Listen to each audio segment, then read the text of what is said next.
बहुत समय पहले की बात है। एक घने जंगल में शेर राजा का शासन था। शेर राजा बहुत ही ताकतवर और बहादुर था, लेकिन कभी-कभी उसकी समझदारी उसके गुस्से के आगे कमजोर पड़ जाती थी। जंगल के सभी जानवर शेर राजा से डरते थे और उसकी आज्ञा का पालन करते थे। जंगल में एक चालाक लोमड़ी भी रहती थी, जिसका नाम था चमकी। चमकी बहुत ही चतुर और समझदार थी। वह हमेशा अपनी चतुराई से अपनी जान बचा लेती और दूसरों की मदद भी करती। एक दिन शेर राजा ने जंगल के सभी जानवरों को इकट्ठा किया और कहा, मैंने सुना है कि इस जंगल में एक और जानवर है जो मुझसे ज़्यादा चालाक है। मैं उसे देखना चाहता हूँ और अगर वह मुझे हराने में सफल हुआ तो मैं उसे जंगल का राजा बना दूंगा। सभी जानवर ये सुनकर हैरान रह गए। उन्होंने कभी सोचा भी नहीं था कि शेर राजा ऐसी चुनौती दे सकता है।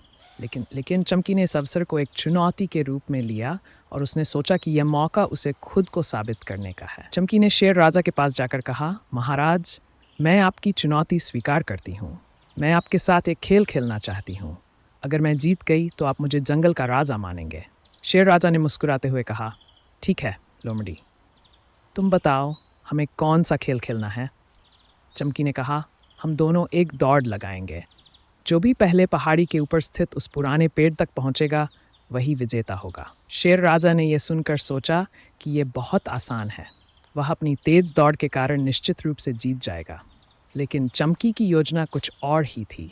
दौड़ शुरू होने से पहले चमकी ने जंगल के कुछ जानवरों से मदद मांगी। उसने अपने दोस्तों खरगोश, कछुआ और गिलहरी को अपनी योजना बताई और उन्हें विभिन्न जगहों पर छिपने के लिए कहा। दौड़ शुरू हुई और शेर राजा पूरी ताकत से दौड़ने लगा। चमकी भी दौड़ी, लेकिन थोड़ी दूरी तय करने के बाद वह पेड़ के पीछे छिप गई। शेर राजा ने देखा कि चमकी कहीं नहीं दिख रही है और वह अपनी पूरी रफ्तार से दौड़ता रहा। रास्ते में शेर राजा ने देखा कि चमकी पहले से ही आगे है। उसने अपनी रफ्तार और बढ़ा दी, लेकिन थोड़ी ही देर में चमकी फिर से गायब हो गई। ये देखकर शेर राजा को आश्चर्य हुआ, लेकिन वह हार मानने वाला नहीं था। चमकी ने अपनी चतुराई से खरगोश, कछुआ और गिलहरी को विभिन्न जगहों पर खड़ा किया था।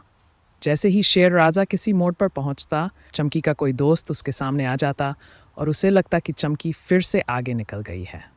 शेर राजा दौड़ते दौड़ते थक गया, लेकिन उसकी मंजिल अभी भी दूर थी।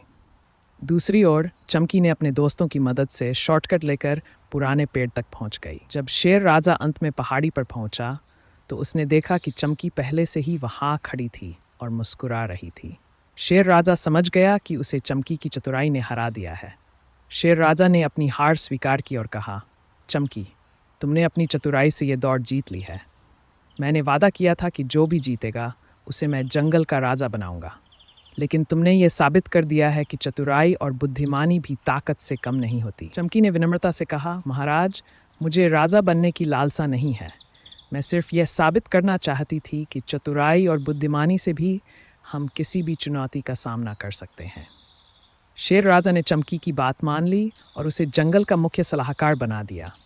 सभी जानवर चमकी की बुद्धिमानी और शेर राजा की उदारता की प्रशंसा करने लगे। इस कहानी से हमें यह सीख मिलती है कि ताकत और चतुराई दोनों ही महत्वपूर्ण हैं और हमें दोनों का सही संतुलन बनाकर काम करना चाहिए। चतुराई और बुद्धिमानी से हम किसी भी मुश्किल का हल निकाल सकते हैं।